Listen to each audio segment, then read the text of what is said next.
Hello and welcome back to Video Games. I'm Tim Rogers. You are watching the Action Button review of Cyberpunk 2077.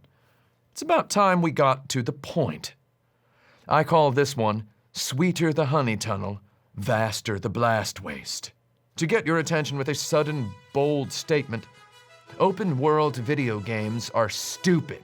Actually, you know what? Nope. I'm not doing this one. I'm sorry. I gotta dump this one. I hate this one. My hair is so bad in this one. You thought my hair was bad in part 3. If you watched part 3, my hair's terrible in part 3 because I just driven late at night, just gotten into this studio to record it and the hair was all flat. We recorded part 5 after that and it looks even worse. I mean, my hair looks pretty bad right now. That's not the only reason I'm cutting this one. I'm cutting this one because I hate it. I just legit hate this segment. When I wrote it, I don't know, man. I was loopy on clindamycin. I was tricky on some antibiotics. I thought it was really fun. Just nitpicking all these tiny little elements and aspects of open world video games.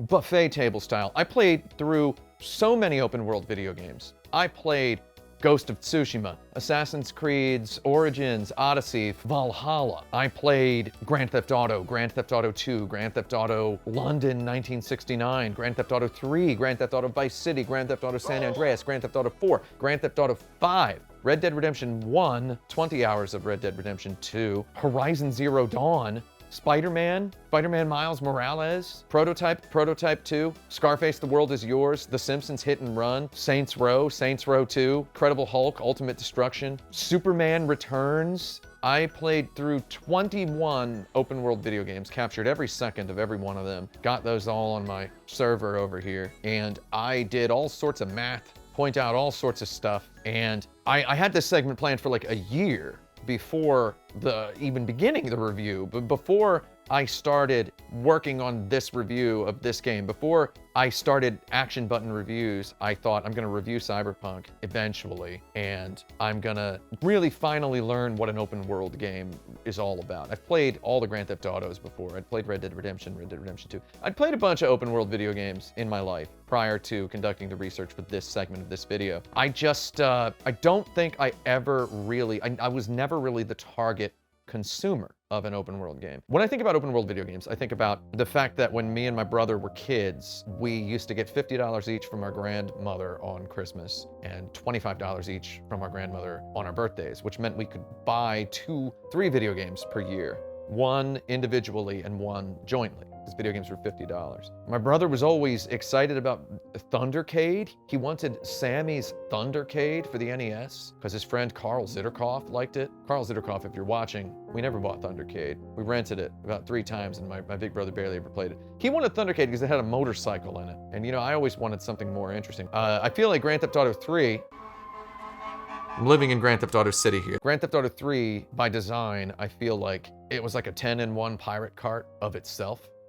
You know, it was like an argument solver. Like me and my big brother would not have argued about Grand Theft Auto 3 if it had come out when we were kids, if there'd been anything like Grand Theft Auto 3. I still played Grand Theft Auto 3 and I loved it. And I wrote this really lavish, this had the best anecdote of the whole video. The anecdote was 30 minutes long and it was painstaking to edit. I edited this whole thing. If you see, I got this table back here, I got this table back here with this cut a circle of AstroTurf to put onto the table. That was for this segment. I have a segment involving an anecdote involving a table that has an AstroTurf table covering on it. And I'm just cutting this whole thing because while I was writing it, I intended it. I've known what Action Button Season 2 is going to be for a long time, since around the time I started Action Button Season 1. I knew exactly what Season 2 was going to be, and I knew the style of it, and I knew the mission statement of it, and I knew that it was going to be different in tone from what we've done here. And I thought that with this segment of the Cyberpunk review, I would drill down on, chisel away at what I believe was the core value, the core value of actionbutton.net, my old website from a long time ago. Some of you might have read it. The core value of actionbutton.net was with that we asked the questions of video games that game critics didn't. We were trying to approach it from a more, in the hands of a more philanthropically minded individual, we would have been approaching video games from a more magnanimous angle. However, we ended up asking those questions that normal people, non-video game people would ask very derisively, with extreme derision all of the time. Why does Link wake up and shake his head, just get up off of the ground after falling into a lava pit? Did he dream of falling into the lava pit? We asked the questions like that. That was from Heather Campbell's review of Legend of Zelda Twilight Princess, which she gave 1 star and said it's like being tricked into taking out the trash by grandma. God, I got a lot of hate mail for that. A lot of people thought I wrote it. There's a byline on there. So I thought that this segment would be just nitpicking a whole bunch of ludonarrative dissonant stuff that tends to occur at large in open world games, and specifically in Cyberpunk 2077. I thought that would be interesting and funny and a wonderful 4th of July grand finale fireworks explosion bonanza to finally graduate beyond the actionbutton.net style, which I believe a lot of individuals on the internet and on the outernet as well, they presume that in real life I am a person who enters every conversation with that particular attitude, the actionbutton.net guy attitude. And I thought, you know, it would be a fun way to say goodbye to that, because that's not really, hasn't been me for a while, and it was never me in real life. And I thought that I could really just rapid fire, you know, hard-boiled the killer my way through, Lara Croft, Tomb Raider my way through, turn the open world genre into Swiss cheese, snippy Swiss cheese. And then I realized 2 things. Number 1, Cyberpunk 2077 is not an open world video game. It is a video game with an open world in it. Huge difference. An open world is a level select menu in the best and the worst open world video games. An open world is a Super Mario Brothers 3 world map. It's an IKEA Billy bookcase propping up the DVD cases, novels, nonfiction books, self-help pamphlets, travel brochures, CDs, Blu-rays, 4K Blu-rays, or whatever the game's missions are. It's a shelf for missions. At worst, it's a shelf for missions. At best, it is a really nice shelf that you can hang out in between missions. At absolute best, in a game like Days Gone, it is an essentialized experience where so many mechanics connect integrally into the idea of traversing this open world, the traversal between missions. So many mechanics are just old-timey, old-school telephone operator switchboard plugged into these meticulous little crevices, nooks, and crannies, that the game is incomplete without the open world element, without getting off of your motorcycle to go to the side of the road to get some gas out of a car crashed on the side of the road in the post-apocalyptic landscape of Days Gone. Without stuff like that, that game's not complete without stuff like that. And that's beautiful because it's essentialized. Whereas in Cyberpunk, I just found nothing essential in the open world. I took the long way to say that. 1 hour and 46 minutes. I edited it down to 1 hour and 34 minutes. Thought if I can get it between 82 and 96 minutes, that's my favorite length for a movie. So much so that I once used to joke about starting a film production company called 8296 Pictures, which probably a bad idea given what's been happening with my YouTube account recently, if you know what I mean. Not too recently. It's about to see some action with this thing. I just thought if I could get it, edited it down. And then I did, and then I edited, put video on top of it. And then I thought, there's an essence here. I can get this down to 45 minutes. And then I got it down to 62 minutes. Then I completely rewrote it. I rewrote it as a 45-minute script. Then if I'm ever gonna call myself editor-in-chief of something, if I'm ever gonna take on freelancers and produce other people's segments, that's why I'm learning cinematography.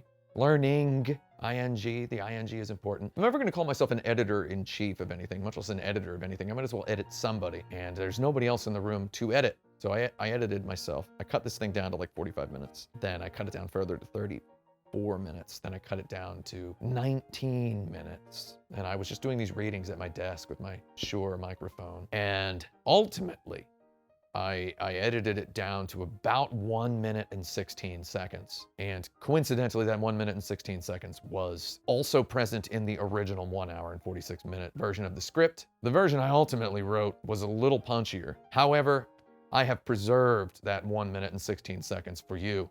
We'll go ahead and watch it right now. It dawned on me just then that you don't play an open world video game. You clean its house.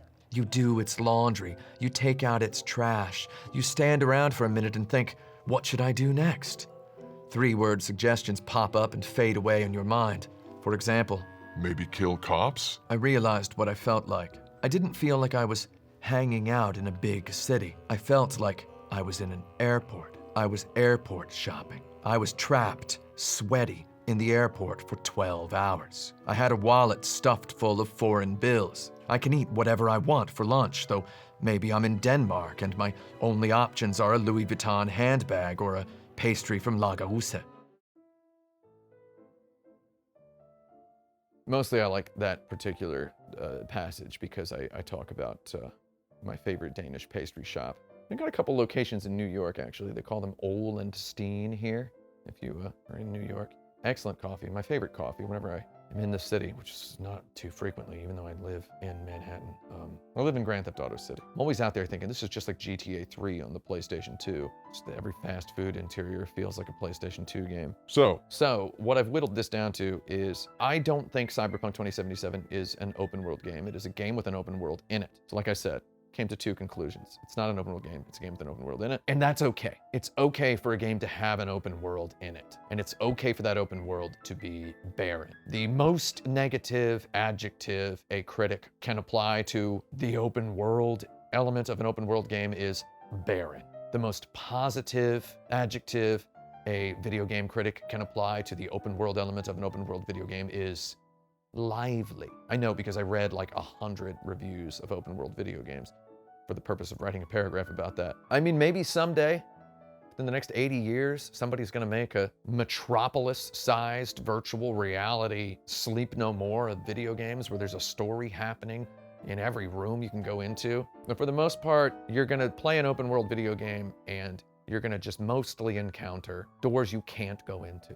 Very quickly, every open world game becomes a game about what you can't do more than it is a game about what you can do. So the revised version of this segment that I wrote was titled The Honey Tunnel Blast Waste Equation. The original title was more poetic and I hated it so much. A honey tunnel is the sticky, meticulous, well-crafted, the AAA-tacular, very cinematic segments, the missions with heavy core hooks, and the blast waste is just the glue, the IKEA Billy bookshelf. And in every open world game, eventually there's a point where the honey tunnel blast waste equation becomes unbalanced. And that was the core of my piece as I originally wrote it. After the game has put you through this cycle of wowing you with this really cinematic environment and situation nestled so cleanly into this sprawling city, and then pushed you back out of the air-conditioned convenience store into the nuclear-hot outdoor world. After it's done that enough times, you start to focus more on the doors you can't enter than the doors that you can, and eventually the magic trick of the open world doesn't really do much for you anymore. Again, as children, Grand Theft Auto 3 would have been a 10-in-1 pirate card of itself. It's a vehicle game, it's a shooting game, it's a story game, it's a Cyberpunk 2077. Just it's got an open world in it. They put an open world in there for clout. They wanted their game to be the most legitimate, authentic, complete, genuine video game of all time. They shot for the moon and they ended up landing on Earth. Story stuff's cool though. All the story stuff is cool. So what do I get out of the open world? I get to drive a car, doesn't feel very good. You know, throughout this whole video, you saw very curated little clippets of video. Very clean, very pristine, except when I wanted to show you a T-pose. There's almost no elements of the unbroken experience of this game. I do not alight upon any extended clips of the actual play experience of the game. Also, I was so busy working on this video for the last 8 months that I never streamed. Streamed it on launch day, just for a little bit, and then I never streamed it after that.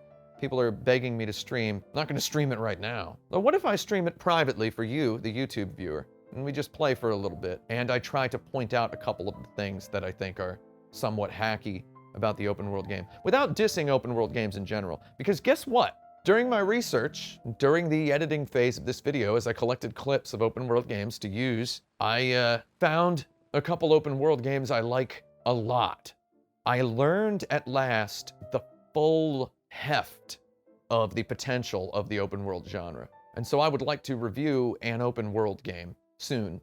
I have an open world game picked out that I would like to review that will allow me to much better incorporate my anecdote about the AstroTurf table covering. I'll be able to much better incorporate that anecdote, which concerns Grand Theft Auto 3, into this review of an open world game that is not Grand Theft Auto 3. I didn't know that in doing this research I would find a new top 10 favorite video game, and I was very excited, cackling and screaming, all the joy that anyone ever has, stereotypically, anecdotally, archetypally. Just the child's cackle I had, finally, at last, with an open world video game. I'd rather do a video heartfeltly about that game than be snippy about Cyberpunk 2077's open world that's not good. And so that I can fill this segment out with a little bit more footage, so that person's looking at the table of contents, the directory, so the person's looking at the list of stories don't realize this one got cut. I'll go ahead and put in a little bit of footage of me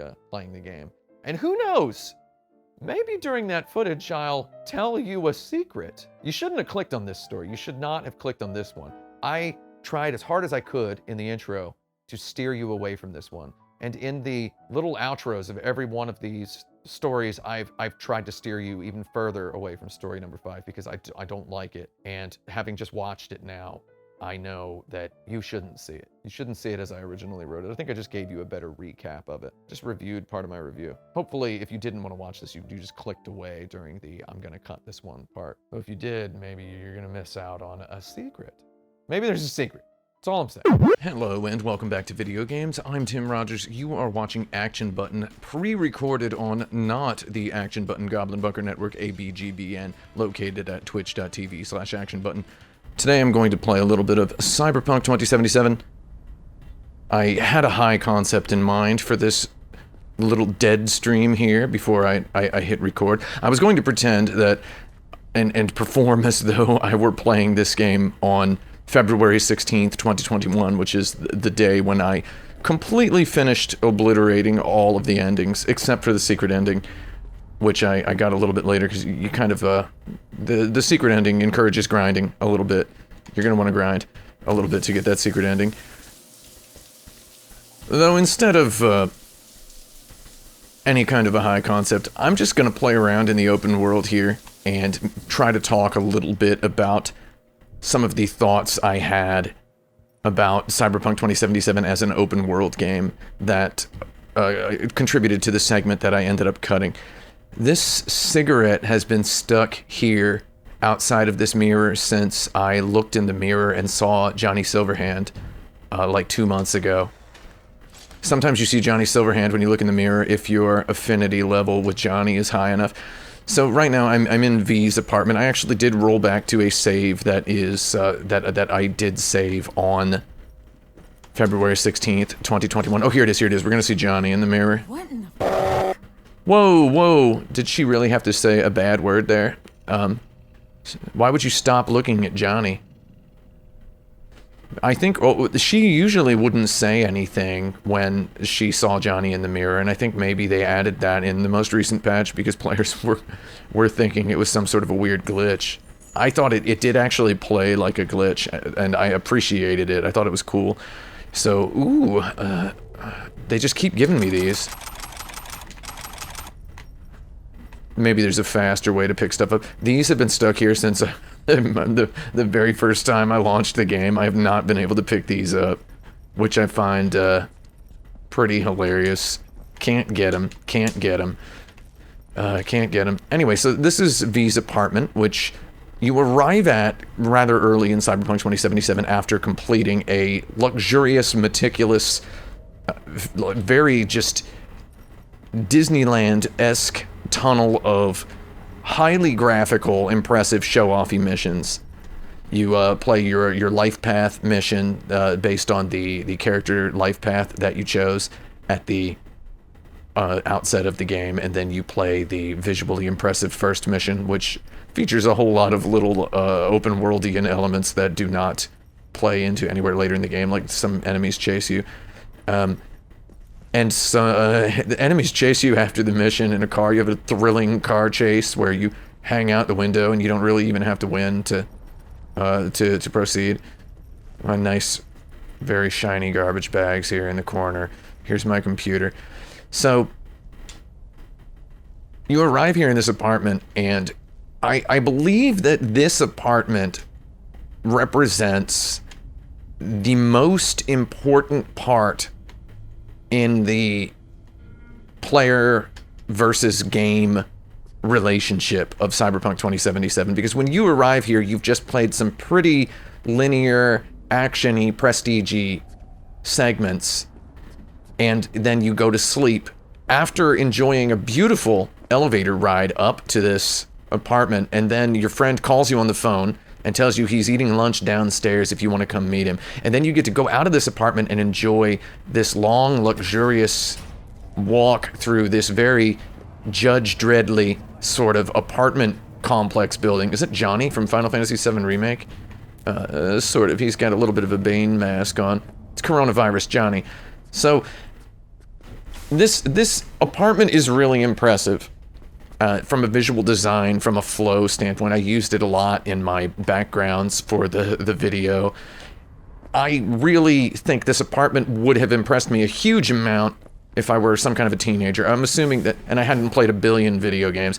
I think if you hadn't played a billion video games, the idea in the 90s, if any JRPG would have let my character have like a home, being able to go inside the airship in Final Fantasy VI, that was my favorite thing. So I feel like this kind of carries that tradition. Though my central thesis here for this segment, which I ended up cutting, is that Cyberpunk 2077 is not actually an open world game. It is a game with an open world in it. It is a huge, luxurious, prestige action game with some shooting, with some jumping, with some exploration.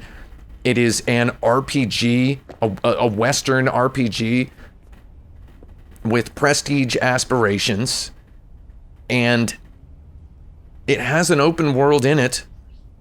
And on a game mechanical level, it is basically one of these. I'm trying to access my stash. Yeah, here we go. On a game mechanic level, it's basically just a loot shooter. Because you get these guns. I've been using the same guns. I haven't even powered them up most of the time. Yeah, I've been using the same guns most of the whole game. So you get guns, and they have different stats. 71 to 87 chemical damage, 2.6 charge modifier, 38.34 crit chance. Basically, I just save anything that has crit chance. This is 70.30 crit damage. And then I just have this stash full of stuff. Now, this is actually very obnoxious.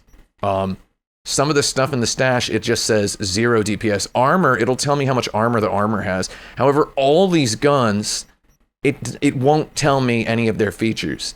I have to remove them from the stash in order to know what their features are. So late in the game, when I was really hunkering down and approaching the end game of this game, and I was just collecting hundreds and hundreds and hundreds of guns from stupid grunt enemies on the street. And I was just loading up, tanking up. And I wanted to modify my guns for crit chance. And I was able to modify to craft some simple crit chance boosting mods. And I wanted, obviously, to apply those to guns that had a lot of mod slots and also a high innate crit damage. Though you can't see any of that stuff. So notice my primary gun that I use is this blue, rare... Ajax that just happens to have 46% crit damage. So I'm not prejudiced against the blue guns. So it's like, I'll take a gun out. In order to look at it, I have to open it up and look at it. This cannot possibly be game design. This could not have been someone's decision. So this has a 2% crit chance. Like, why would I want that? Notice it is worth $577. So if I kill enough dudes. Sorry, I haven't played this game in several months. If I kill enough dudes and get enough of these guns, I can sell them and basically buy a car, which is what I did. I bought all the cars by just killing people and selling their guns, which felt it made me feel like my brain was on fire. We're gonna go ahead and put this back in there. Okay.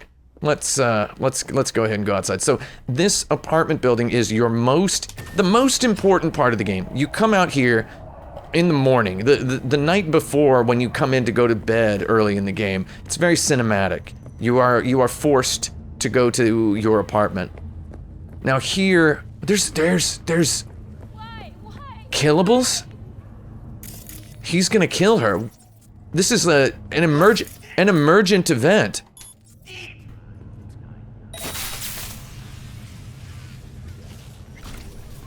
I never once, okay, no, okay, I did encounter a couple emergent, I'm sorry, I haven't played this game in several months at this point. What an awful place. Thank you. Yeah, don't mention it. So here's where in Red Dead Redemption 2, I would talk to her. You have nothing better to do? Oh, now she just says, you have nothing better to do? She doesn't want to actually, you don't want to hang out? In Red Dead Redemption 2, she would have, said, you know, she lost all her money and she needs a bus ticket or whatever, and then it would have lit up a weird little emergent side quest. Can't believe there was a killable in the hallway, and I owned him like a chump. Just hitting him with my, oh, they heard the distant crackle of my short circuit quick hack. They're sprinting around. Oh, the cops have Got another drive. I don't recall Coming your way, Night City. someone posting an "okay for pigs to breathe" sign here.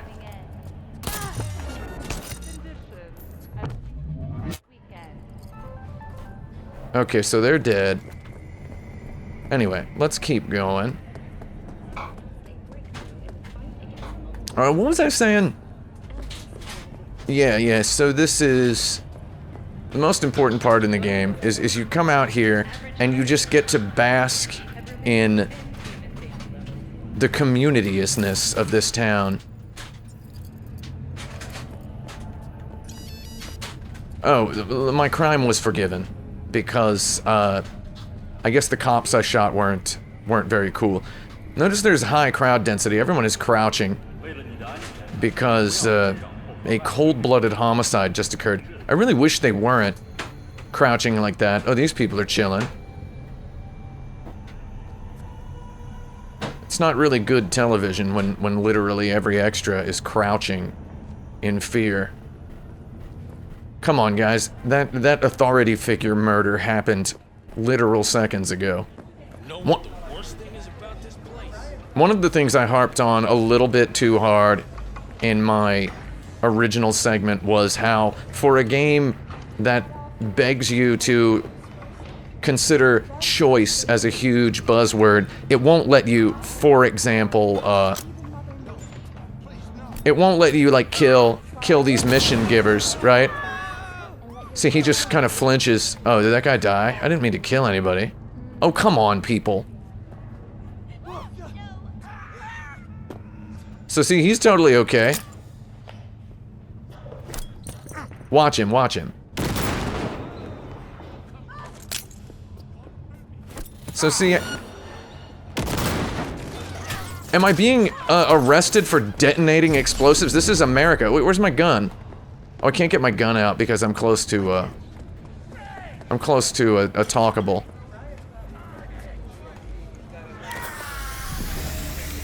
I probably didn't need to heal there. Where are these cop boys at? At all foods, nature comes first. From the very first stages.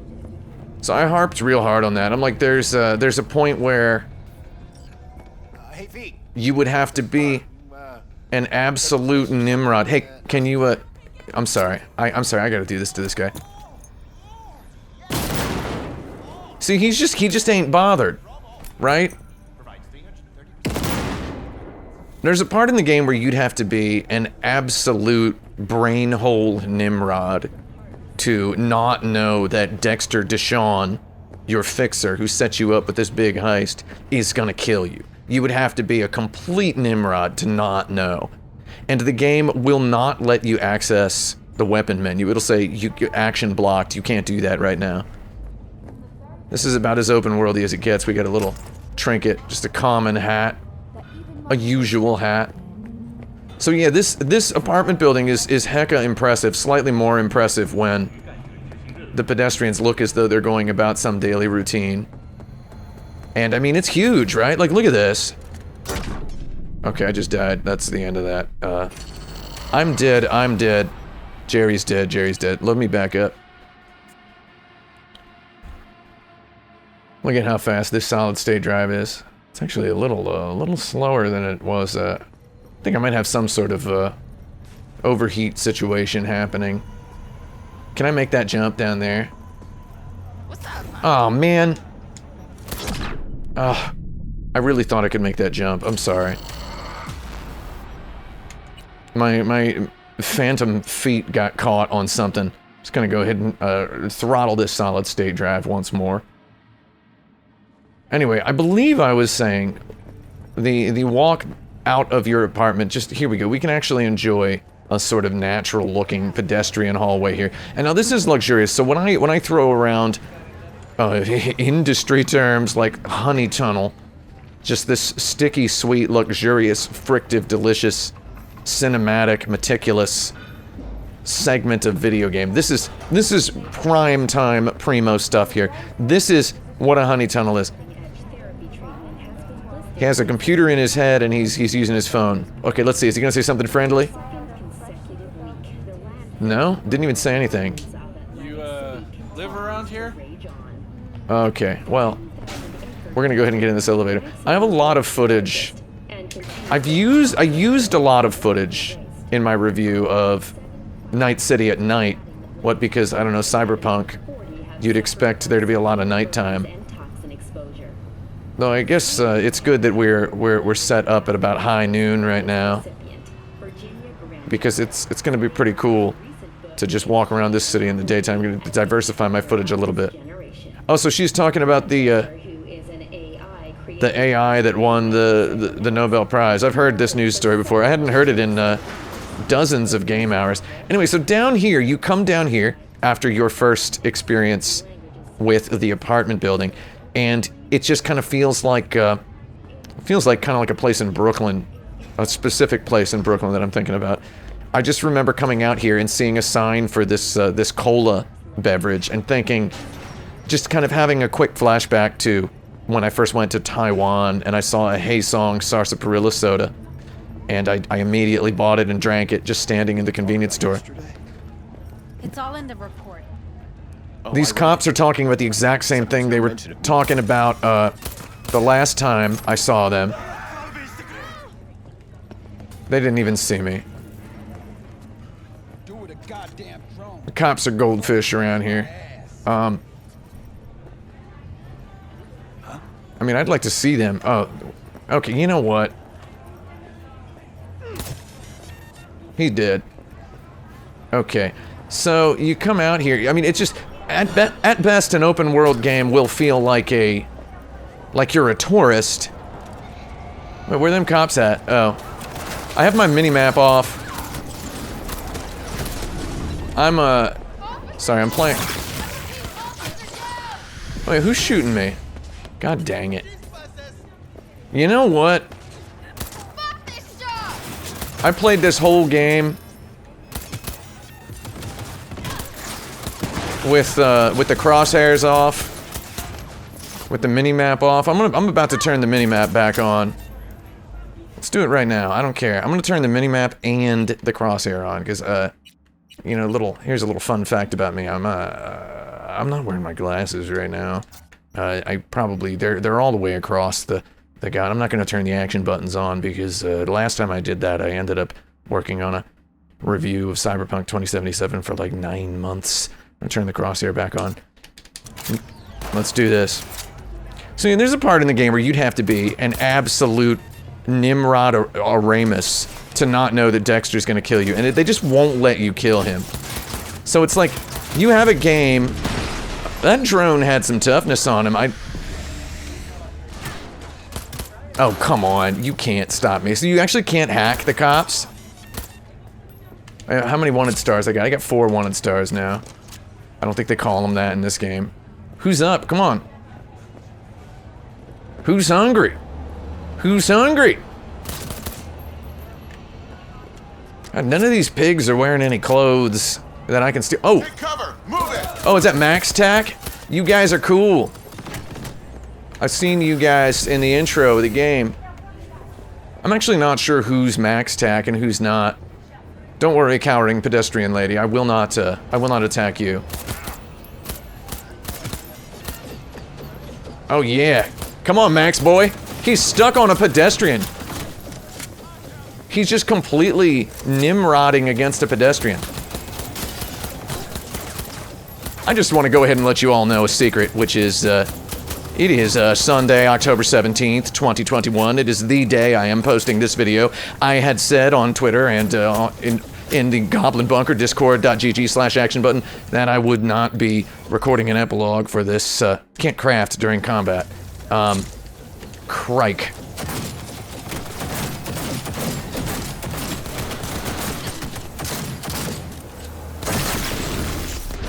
Okay, I died. I said I would not be recording an epilogue for this video. The reason is because I had this in mind all along.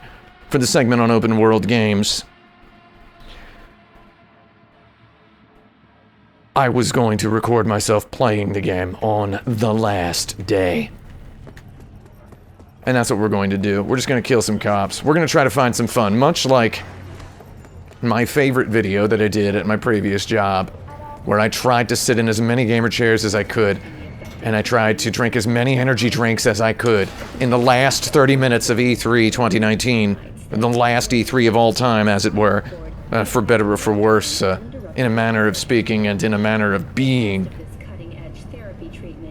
I'm gonna try to find the open world fun in Cyberpunk 2077 in the last 30 minutes of the video production process in one unbroken, beautiful piece of footage.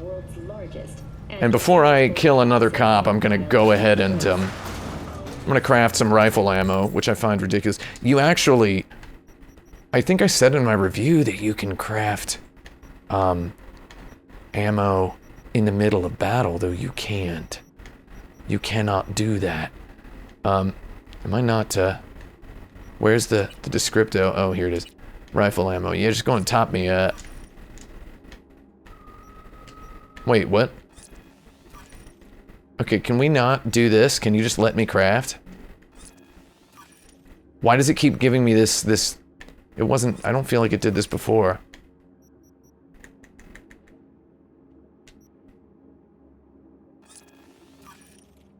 This is so weird. Why is it doing this? Okay, so I think I got a lot of gun bullet now. I'm gonna not kill those guys. We're just gonna try, we're gonna try to find some other cops to kill. One way to, oh, here's another one. I wanted to kind of kill some cops in a more interesting, whatever. This is a good place to do it. I can't believe I ran out of ammo during my little max tack encounter earlier. First time you come down here, oh, the drones. The drones suck. I'm actually very weak. I'm like very, very under-armored here. And I'll tell you why I'm so under-armored. I'm so under-armored because I didn't want to— oh, for God's sake, I died again.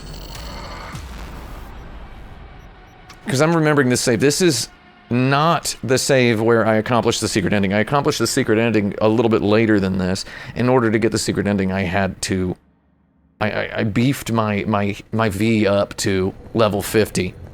And then I just made some armor. I made some armor out of just some trash, and I just beefed it the heck up. And lived with it.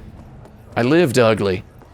The thing is, you never see your character except in cutscenes at the very end of the game. Is the only time you ever see your character. Yet somehow, I did not want to wear any clothes other than Johnny Silverhand's outfit. Maybe this is, I don't even have a single hat in my inventory. I don't have anything in my inventory. Oh, here's another shirt. What is this? Ruined Life, sturdy mesh t-shirt. Why would I wear that? I've got the Cyberpunk 2077 Samurai shirt. I've got the Keanu Reeves, Johnny Silverhand shirt.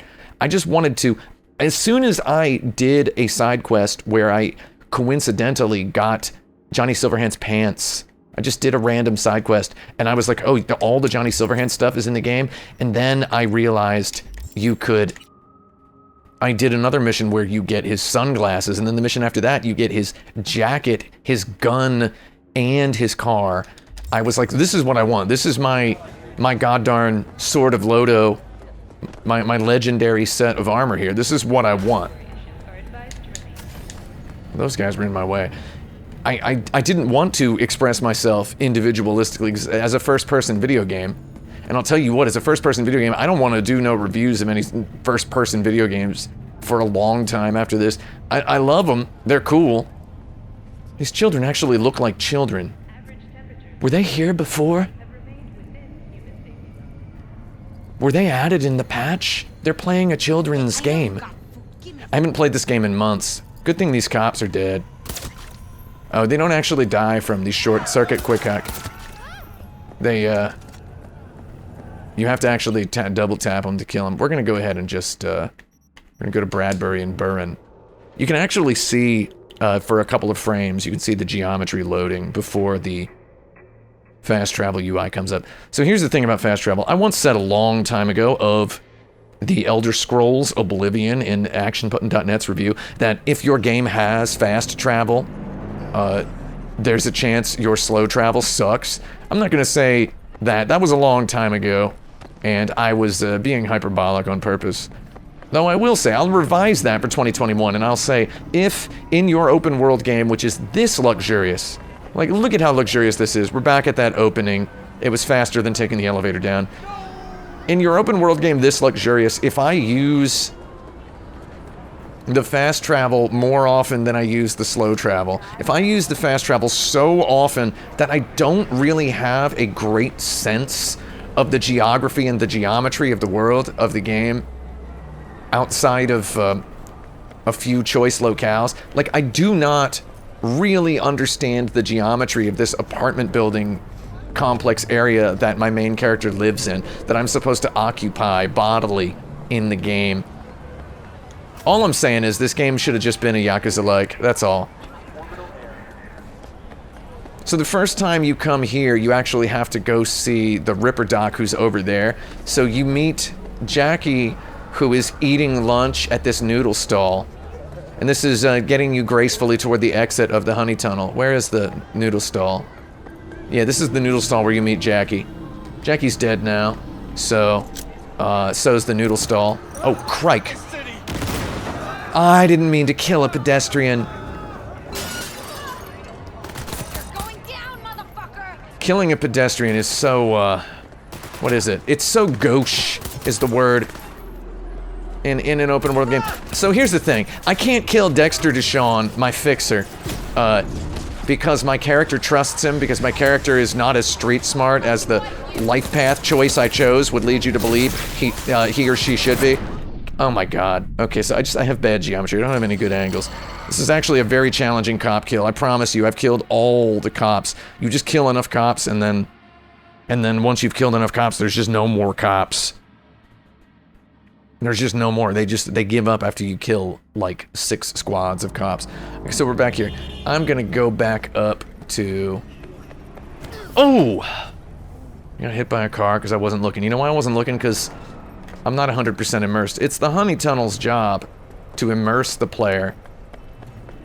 To treat the player to so many luxurious extravagances. When's the last time you changed your kick? That the player will then forgive... Oh my god. The player will then forgive a large number of inconsistencies, hiccups, and weirdisms, so long as the developers space them far enough apart. So here is where you meet Jackie, and you are tutorialized for the car. Actually, no. Oh, is that Jackie's bike? Oh no, it is. Okay, we're actually gonna call V's car, the car that V has.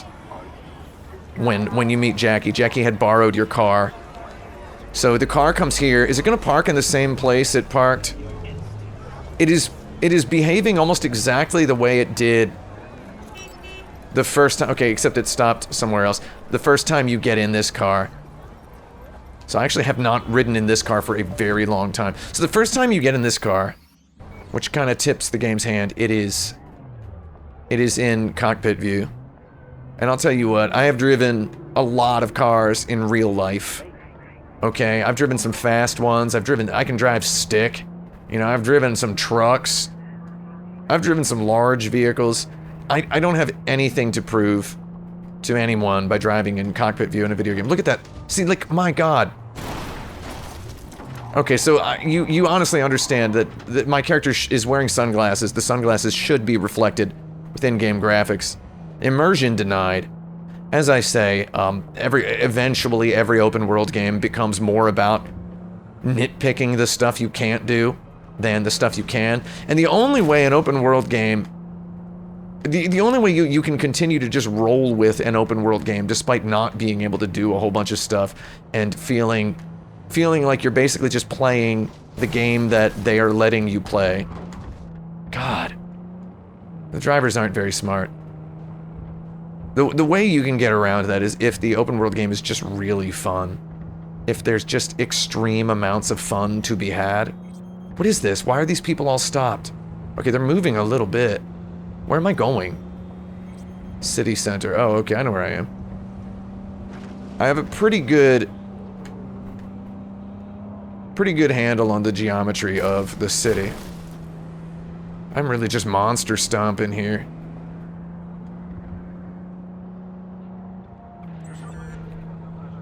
So I feel like it's the sun is really bright here. It is very hard to see anything. So why don't I just do this? Can I skip time while I'm driving? I can. Let's go ahead and let's kick it up to 7 p.m. This should be a nice magic hour. Magic hour comes a little late here in Night City. I mean, did my character just sit there for 5 hours at 135 miles per hour? Watch your HUD. Your HUD kind of glitches when you crash. See this? Right? Isn't that cool?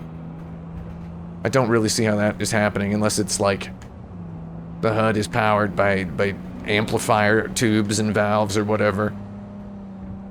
And this is me driving in first person. Remarkably did very little driving in first person when I first played this game.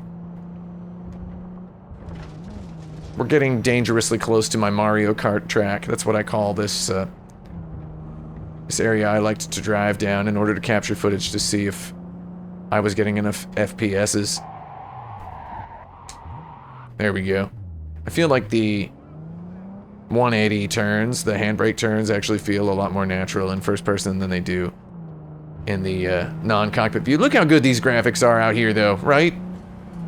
Don't you want to see your cool, weird, futuristic-looking car? Trying to find the fun. Trying to find something exciting here in Cyberpunk 2077. Oh. We're gonna go over here, hold on. So I feel like if the driving was really good, if it felt like really exciting, that would be great. What Cyberpunk 2077 has in lieu of exciting driving or ultra deep mechanics. Who just saw me? Why is someone wanting to shoot me? What is this? What did I do?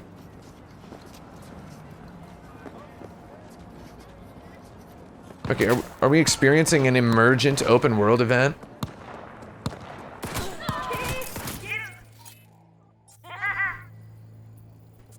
So here's basically how I played the whole game.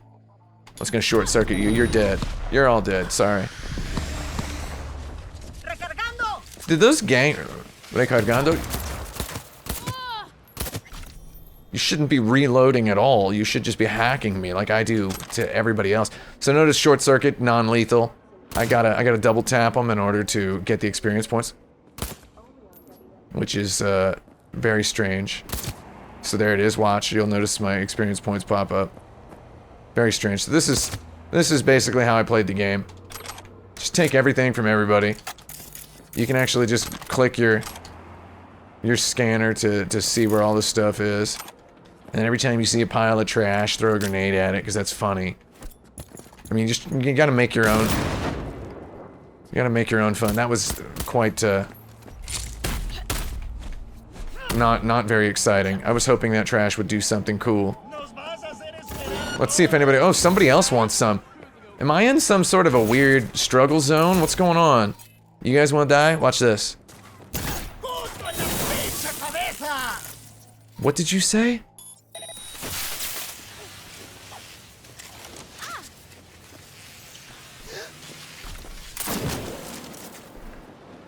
So I mean, this is it. Basically, the gangs of Night City teased in some elaborate trailer prior to the release of the game, showcasing what the gangs were like, what kinds of personalities they had. Turns out they're basically just, I hate to say it, racism monsters, more or less. It's, you've got the gang from one country and the gang from another, and they're all wanted by the police. I mean, they are killers and murderers, and they got guns and knives and whatnot. Now, this is basically the open world experience of this game. It's just kill, grab, sell, just take everything. When you get a chance, sell everything. Really want... That trash is on fire. There's a lot of trash in this city. I mean, it is, I will admit, it is quite luxuriously graphicked. Ooh, this trash is playful. Hold on. Ah. I thought that trash was wanting to have a good time. A lot of healing items. I just drink those healing items down like Coca-Cola. I'll put my gun away. There's my bad car, which has caused a 3-car traffic jam. Now 4 cars and 5 cars and 6 cars. Oh my god. Basically, this game's all about getting run over by other cars. Trying to find fun. Where is there fun to have? I feel like I've done practically everything there is to do in this game. I just didn't hang out. I didn't luxuriate. Where can I luxuriate? I mean, all I can think of is kill cops. It's not fun to kill the monsters. Killing the cops is fun, though they cheat. I can't hack them. I mean, I could just start killing pedestrians, which I think is when a guy at work lets you in on the secret of, you know, what's actually fun to do in Grand Theft Auto is just ignore the missions and have fun, dude. I think what that guy means is he just means kill pedestrians. He's outing himself as some sort of weirdo. I would like to see anybody defend the ability to just kill any pedestrians you want in an open world game without sounding like a real stone cold psycho. It's the only word I can think of. Without sounding like a stone cold psycho. Killing pedestrians in an open world game is a weird thing that you can still do. That I can just pull a gun out and kill any one of these people. And they die. The shopkeepers won't die because I need to be able to buy items to continue the precious dance of game looping. The pedestrians can die. They can die en masse. Was that Blue Moon from the band that we helped out earlier? Look at me. Oh, she's just kind of beelining toward a shop. Oh my god, a huge crowd has appeared. Crowd density is good, especially when you're playing on PC. Look at this, though. Can't go in this door. It looks like I could go in, right?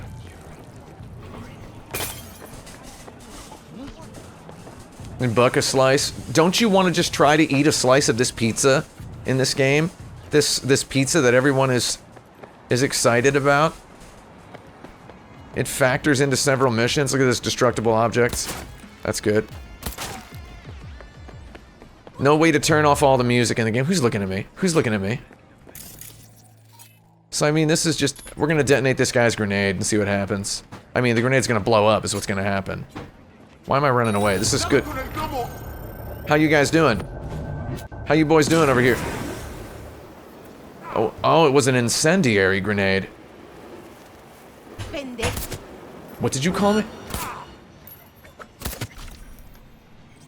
Yeah, I mean, I just hacked together a build that is, it's a little too tasty. I mean, this is it, really. This is the open worlding. Where's their fun? Where's the fun? I need to find fun. My dog is here. Bibby Babbis is here. Let's get another one of my vehicles. Let's take the, don't have a whole lot of footage of Johnny's Porsche in this video. I just watched this whole video painstakingly, waiting for stuff to export. We're gonna go ahead and ride Johnny's Porsche for a minute. Okay, this is good. Is this good? This is good television.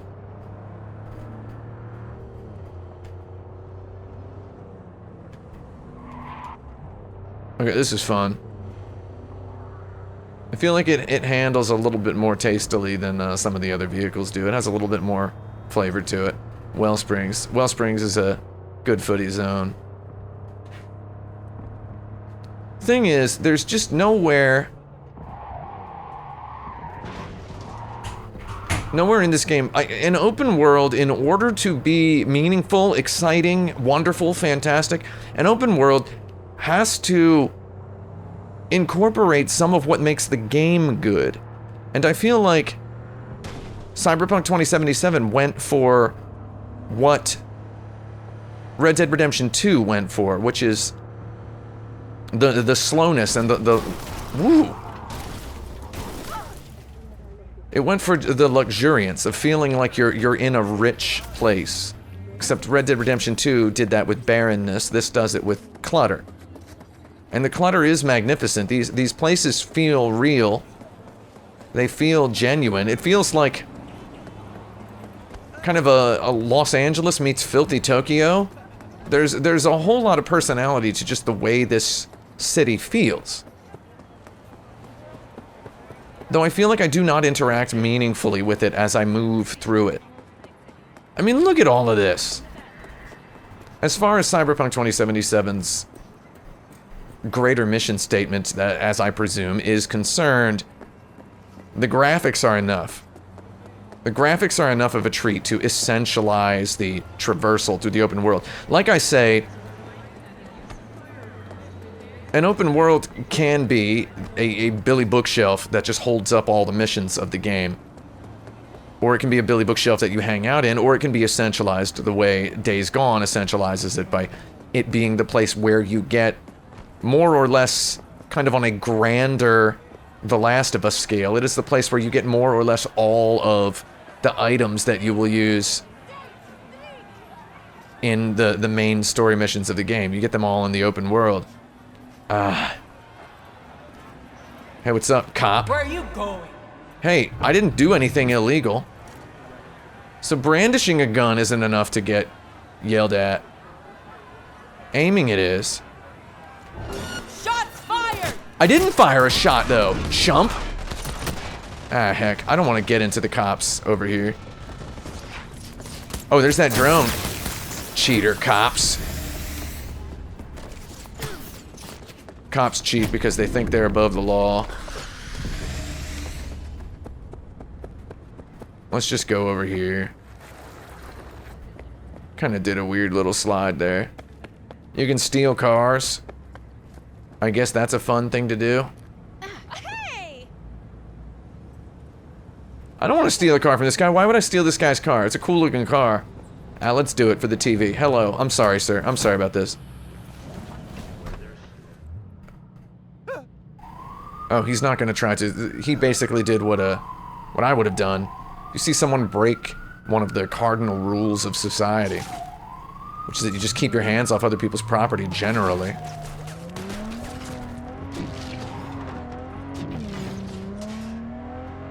Then you might as well just get really far away from that person. Oh, do you want to see something cool that I didn't realize until somewhat late in the game? Crike. Is that, my build that I hacked, actually, I have like 99% critical. So I actually do critical damage with cars. Except I can't run over, police drones.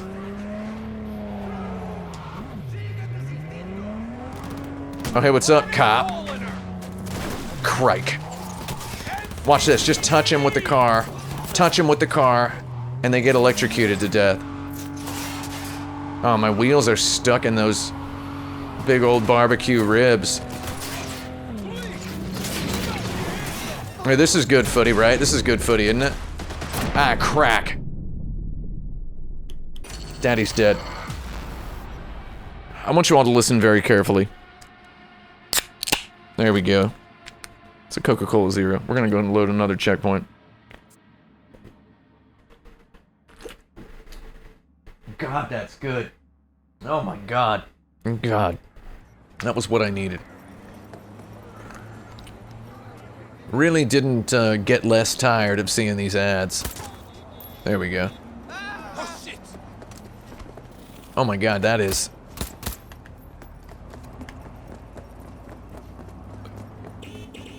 Will I need to, censor that ad? Do I really have to go into that? I planned to just drop this footage into the video, click export and walk away. Now I've got to actually go through and censor that stupid advertisement because they wanted to have an edgy, full-on, full-frontal nudity advertisement in their video game. Again, look at these goddarn graphics, dude. I played this whole game like this, just letting the camera just kind of surf nice and slow, cinematically. Crosshair off, mini-map off. Maybe that informed my opinion of the game, somehow. Maybe. You know, maybe it did. Let's go to a, I'm gonna try to do something else I've never done. There's a Ripper Doc over here. I don't know who it is. I never installed the charge jump, the jump where you hold the button down to jump. So I feel like, what was I saying? In order for this game to actually be a good open world game that is also Cyberpunk, I would need to encounter sort of Red Dead Redemption 2 like little... Like the guy in Red Dead Redemption 2 who's shoeing his horse and then he gets kicked in the head by his own horse. You remember that guy? That was interesting. Or the guy who is injured on the side of the road and you put him on your horse and you take him into the town and then you watch the doctor amputate his leg. Little things like that. That fuse narrative and open worldy stuff. Red Dead Redemption 2 had these stagecoach robberies that one of the guys in your camp was an expert planner of stagecoach robberies, and they would be semi-procedural, and there were a whole bunch of them, and they all involved some combination of conversation, tact, and combat. Those were fascinating. This game doesn't have any of that stuff. It does, however, have a real nice campaign. So, as I was saying... As you were saying, what? Yeah, let's see. Hold on. Let's see if I can get, See, I'm just very... Oh, he doesn't sell any of the ultra-charged tendons. Oh, I know what I didn't do. I know what I didn't do. I'm so excited that I get to do this now. Great. Yeah, So, talk to as me. I was saying, I never bounced any bullets off of walls. I never bounced any bullets off of walls, so I'm gonna do it. Smart link. Smart targeting. Oh, crike. There's nothing... I want to bounce a bullet off a wall. That's it. That's how we're gonna... I never bounced a bullet off a wall, and I mentioned this in my video twice, that I was really excited about bouncing bullets off walls, and then I never did it. And now we're gonna do it. We're gonna do it. Not only that, we're gonna... Oh my god. I'm just not looking, because, again, you know, I'm not immersed. I've been de-immersed. I was taking my character home and putting her to sleep every night before I turned the game off. While I was playing this game as my full-time job in the run-up to the review. Hundreds of hours I played this game. I was taking her up to bed the first week or so, and just being like, alright, good night, Cyberpunk 2077. And then, a week in, I was just full goblin style. Full goblin style. Where is this Ripper D here? I mean, I feel like I kind of wasted my experience with this game by playing the way I did, by playing like an idiot goblin, which is, I mean, a tale of woe, of which life knows no shortage of duplicates. However, what are you... I don't understand. Why do these guys not have anything? Oh, vendor items. Wait, what? What is with these deadbeat Ripper docs? I don't think these guys are real doctors, to be honest. Is that my motorcycle? It is my motorcycle. Okay, I am not driving it like this. Why was my motorcycle sitting there?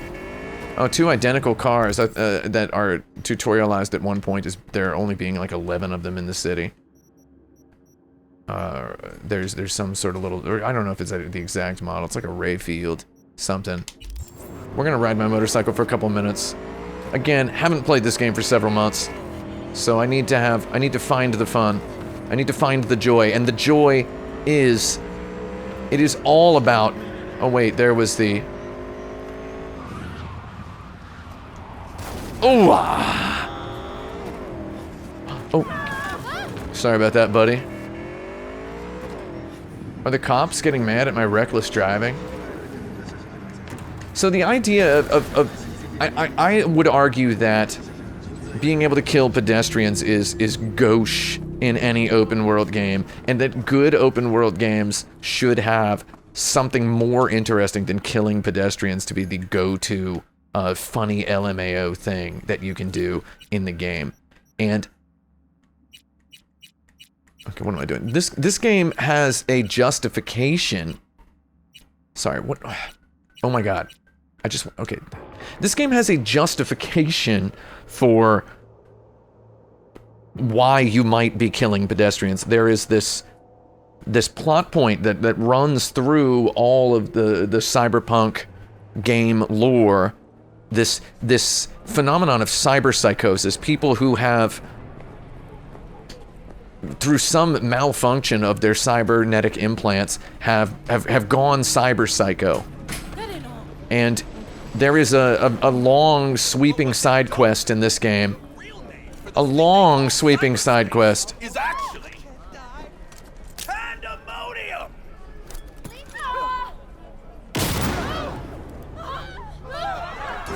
What is life? Oh, who tries to kill? Who wants to kill Daddy? You? You can't kill Daddy. Oh, don't mess with Daddy. Come on. Okay, I just want to go to my Ripper dock. You guys get out of my way. So the way they canonize the killing of pedestrians in Cyberpunk 2077 is through this long side quest concerning, oh, just go to a friendly shop and the cops will immediately ignore you. They have this long side quest concerning the extermination and/or Was thinking about swapping some chrome. okay, swap, yeah. New toys? This whole side quest about taking down cyberpsychos, de-escalating cyberpsycho situations, ballistic coprocessor, ricochet shots with power weapons, 15,000. I'll take it. Yeah, confirm. And install it. Okay, so we've got a ballistic coprocessor installed in my hand. Never bounced bullets off of a wall. Now here's the thing. Do I have a gun which can do it? Okay, this, I can't believe I never bounced a bullet off the wall. I feel like such a chump lord for never bothering to do it. Let's see if I can find any delicious ham to roast. So basically in this game, if you kill a whole bunch of pedestrians and/or cops, they strangely don't differentiate. They should prize one variety of those lives a little higher than the other. I don't think you need me to tell you which one. If you kill enough people, the cops will send their anti-cyber psycho unit max tac against you, under the presumption that you be a cyber psycho, and that they want to put you down. So that in that way, they have cutely packaged some sort of little reward system around the idea of just killing all the pedestrians you want to kill. And that, to me... Oh god, I didn't mean to throw that. Yeah, it's okay, boys. Koroshite yaru? Did you say you're... I don't know how to ricochet bullets off of the wall. I don't know how to do it.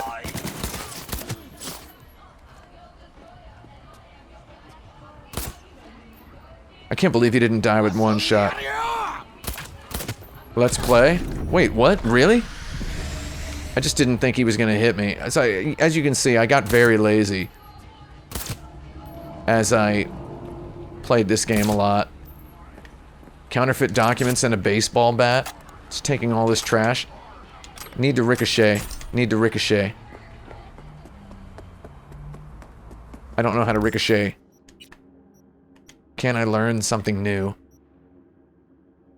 Bullets can ricochet off surfaces. Okay. That's what I need to know. And just to make sure, and this is, you know, this menu is a little bit hairy, so I'm not 100% sure. Here's the number of times bullets ricochet by one, directly links to the user's optical implants and offering real-time data tracking. Okay, but...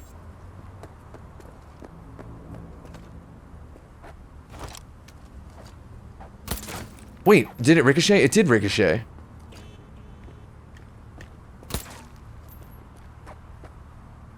Do I need to install something else in my eye in order to... these guys ain't using these.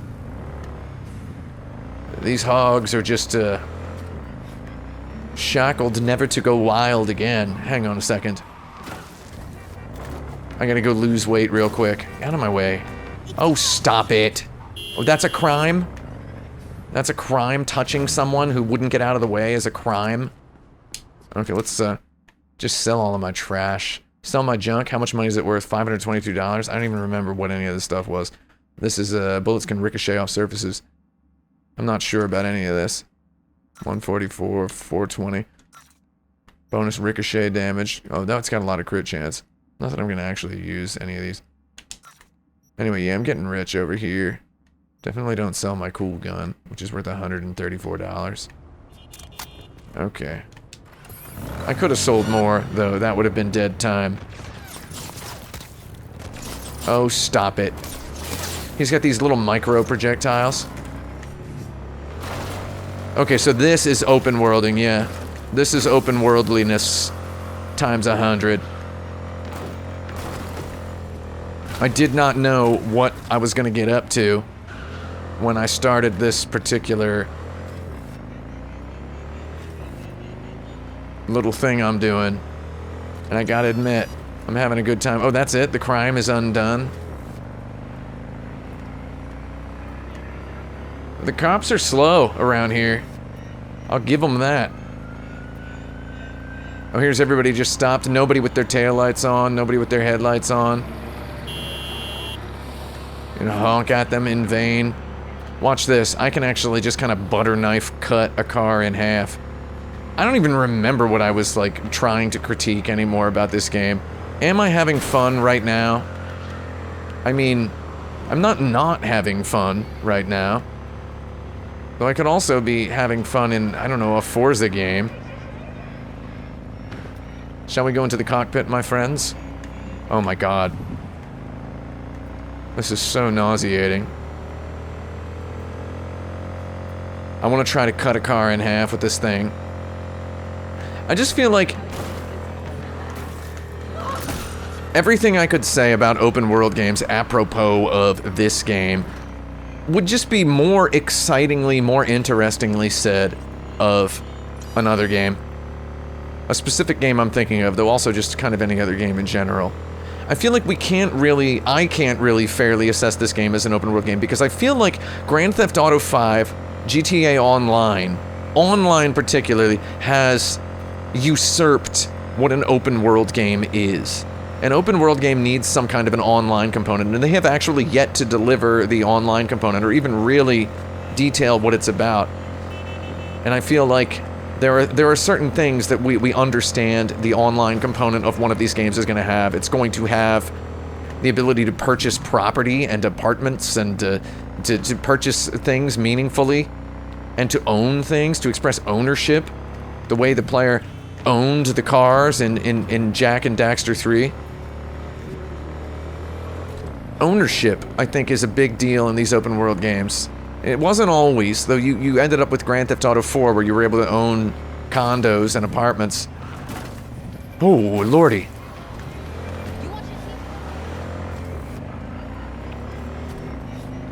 Ownership. And I feel like I don't really own anything. They give you this apartment. They give that to you to tempt you into immersion, to speed ingratiate you into this world. Yet I do not feel like any kind of a tax-paying resident. I feel like that would require a logisticality to which this game never commits. Existing in this open world, traversing through this open world from mission to mission, I don't ever really encounter any consequences in the open world part. They tease you early on in the very beginning, the very first mission of the game. The very first mission. The guys you were fighting chase you, and you have a fight in the street. In the 48-minute gameplay demo, they teased that you could get chased by people from previous missions if you passed by a place where they hang out, and then you would have to deal with them. You would have to experience consequences during the game. And I feel like there are so few missions in this game that use the open world at all. Is my motorcycle? Oh, I thought my motorcycle was inside. There are so few missions in this game that use the open world at all, much less well. I think I can only remember one mission where you like have to tail another car, and I know that's not anybody's favorite type of open world mission, though this game very firmly does not have open worldy missions, and that's okay. The missions it has are good. The choices, the game being about choices, the dialogue choices, choices in your relationships, all of that stuff is great. It's all great. I just feel like it being in an open world and it being shackled to these big budget AAA massive video game conventions slows it down a little bit, and it turns pretty much every player into some kind of a filthy save scummer. I've save scummed my way through to every single ending. I'm much like a computer hacker of some sort, because I didn't want to deal with the requisite leveling up and equipment gathering and open world traversal that I would have to commit to get those endings from scratch. I just made $1,600 while I was riding that bike. Oh, because I got on it too soon after the money. And we have arrived at the Buck a Slice. Look at this. Buddy, the sign says open. The sign says open. And it's locked. No pizza for me. Though you know what? Pizza for me in goddarn real life. Second I post this video, I'm gonna go get some pizza. Not even goddarn kidding. Where'd that car go? Did it blow up? Ooh, it's jittering. Wait, can I ricochet a bullet onto myself? Still not sure how that ricochet works. I'm pretty sure someone in the comments is going to explain it to me.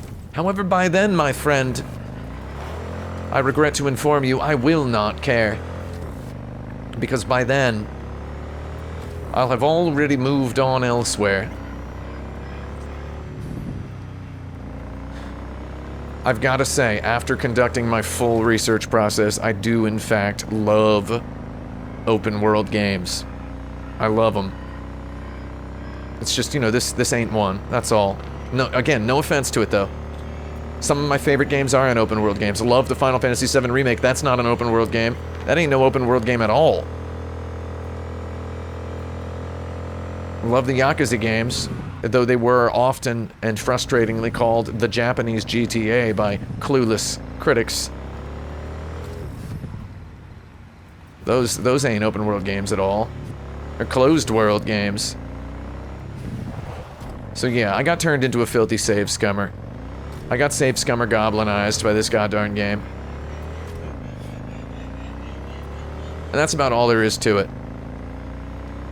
Anyway, as I drive back into the city, I suppose I'd better snip this thing off because it's gone on long enough. How much longer is this going to go on? As a doctor I'm fond of says on occasion.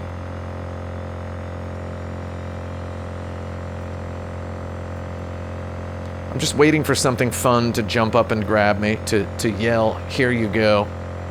Here it is, here's the fun thing you were waiting for. Something more nuanced than racism, monsters, or idiot cops who give up because you killed enough of them. Or cars with no taillights. Citizens who can't drive. Advertisements with shock value even the real world will never be bold enough to execute.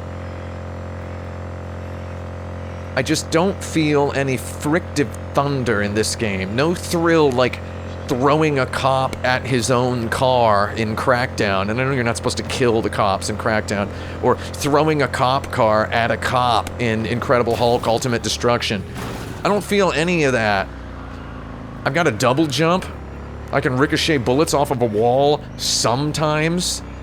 I have 900 guns possessing hyper-granular microscopic differences between one another.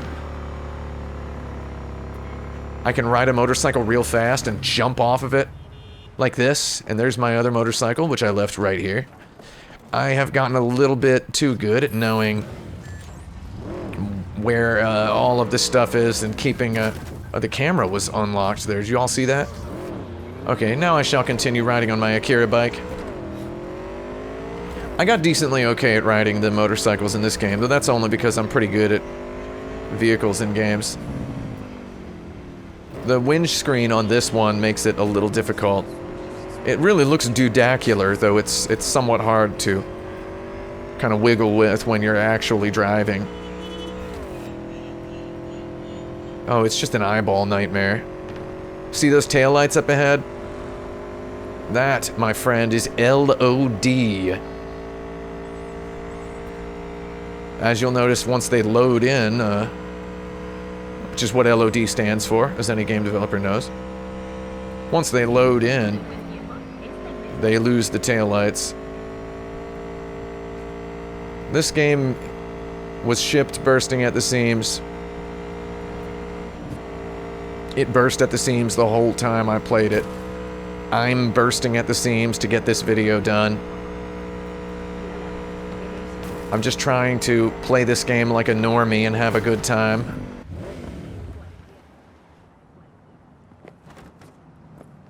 And, I kinda just can't.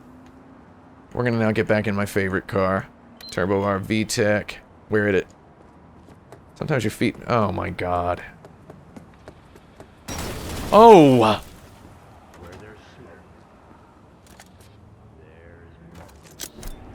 You ever blow up a Porsche? Hit me. Well, that cowboy got out running. I have dozens of hours of footage of myself just trying to have fun, like some big child in tight diapers. Just trying to enjoy myself. I love the HUD in the Quadra. This is actually some gorgeous design. I was having a lot of trouble with my microphone before. NVIDIA Shadowplay was not enjoying my microphone. If it didn't capture this audio, I'm gonna literally die. I mean, how cyberpunk is this? Do you feel like you inhabit this city yet? Again, I'm gonna need a little equity, that's all. But for the most part, when I drive through it, when I marvel at its splendor, when I look at all that was accomplished by the 3D artists and the level designers and myriad developers, that car's just stopped in the middle of the road. They do that. When I look at all this, I think it's a heck of a thing. And I'm hopeful that, I mean, maybe not for me, though for future players, they might add some ultra meaningful, beautiful stuff to this game.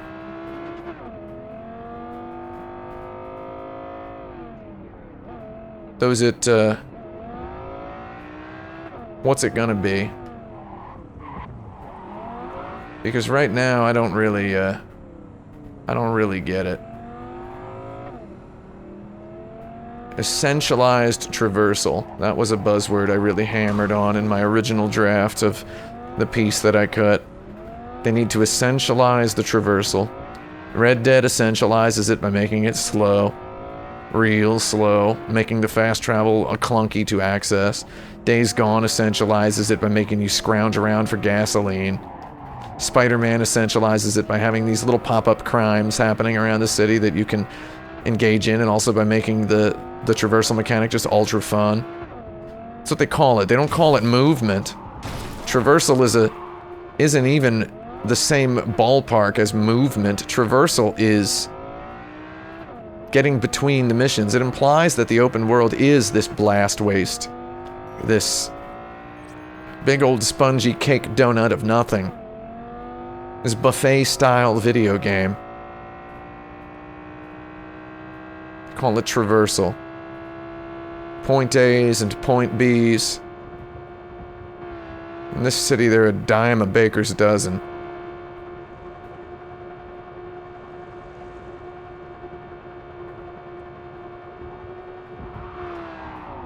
Well, we're getting into the orange subgenre of cyberpunk science fiction now. The industrial zone. I mean, this looks cool. I'm enjoying this, despite my optometric nightmare. I can't look up at that building. What's essential about this traversal? Nothing really. I can just drive around with impunity. Is it with impunity or without impunity?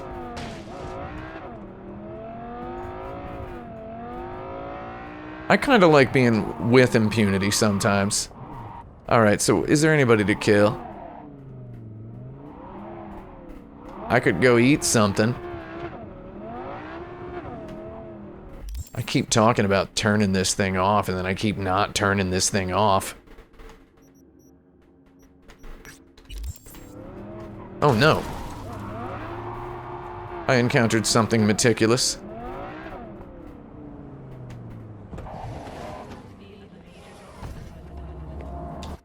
Let's top this off by gonna go check out a jacket store. What do we got? Drake Avenue? Heck yeah, bro. Gotta love these solid state drives they have these days. It honestly isn't as fast as it used to be. I think it's because I'm currently rendering a massive video. And I've got 1 million files on this drive, just like 1 million billion files. Wait. Oh, there's that jacket shop. Okay, we're gonna try to go to a shop and buy an article of clothing. I just need something. I just need to experience some fun. I need to experience some fun. Or is there food I can eat? Can I go eat food? I want these experiences, these immersions in this open world. I want to experience the immersions, Jerry. Grab a drink or a bite to eat here. I want to experience immersions. There's just no time. There's just no time. Oh, I was in the middle of this killing in the name side quest when I did this. Still have a lot of side quests left on this save. I mean, the side quests are fun. Though they just ain't open worldy, if you know what I mean. At any rate. Right now, I have a pretty good idea what an open world game is, and I have a pretty good handle on this not being it.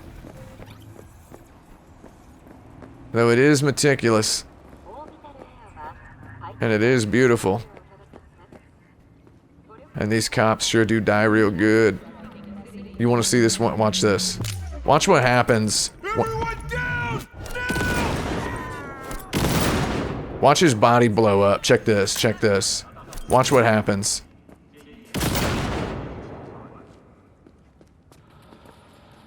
That's just horrifying. Oh, you stupid drone. Oh! I didn't know that guy was gonna blow up like that. Well, anyway. I suppose that's more than enough Cyberpunk 2077 action. I think I've made my point if I had one. Anyway, I'll hand it back to myself to pull us out of this segment and immediately click export. Goodbye, and thanks for watching, and congratulations for unlocking the true ending of Action Button Reviews Cyberpunk 2077. Good night. Anyway, I'll see you in either check out story number 6 if you still have a story left, and if not, and even if you do have a story left and you want to skip to this story number 7, go for that. Goodbye.